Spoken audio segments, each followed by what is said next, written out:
When I was 16 years old, I got my first job at Chicken Express in Coppell, Texas. Me and some of my best friends got together and applied there because our parents were making us get jobs. And we were just bad employees. We were known to be found sleeping on the flour bags in the back of the store during our shifts. We would take the dough from the rolls and put it in the greaser and make donuts and then go into the walk-in freezer and eat them when no one was looking.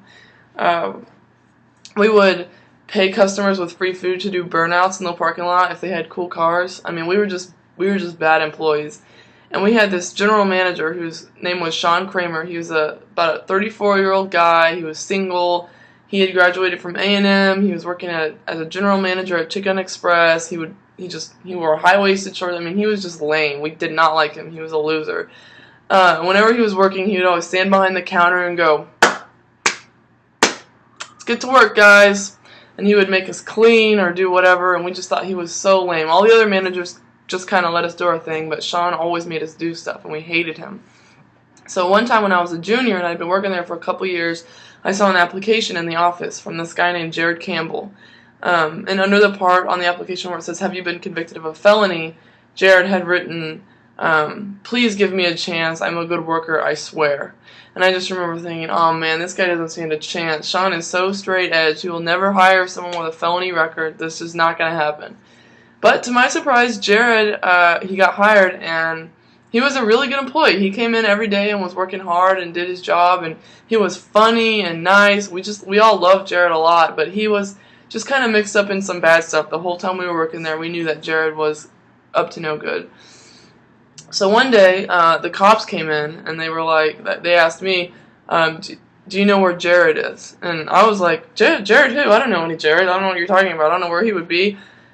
But Sean heard me because he was in the office, and he came out, and he said, Jared's not working right now. I don't know where he is. Good luck finding him. And I was like, oh man, Jared's in a lot of trouble. And sure enough, the cops found him a couple days later, and he got charged with drug possession and had to go to jail for a little bit. And so, me and my friends thought that was probably the last time we would ever see Jared. Who knew how long he'd be in jail? Sean wasn't going to give him his job back when he got out anyway. So we were pretty upset about it. But a couple months later, Jared got bailed out of jail or whatever happened, and he was on probation.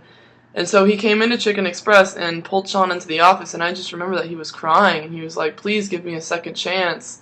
I messed up, and I told you I only needed 1 second chance, but it turns out I needed 2. Please, please, I need a job." And Sean said, he looked at Jared and he said, "Jared, as long as you're here and you're going to come into work, I always have a place for you. No matter what happens, you always are welcome to come back here."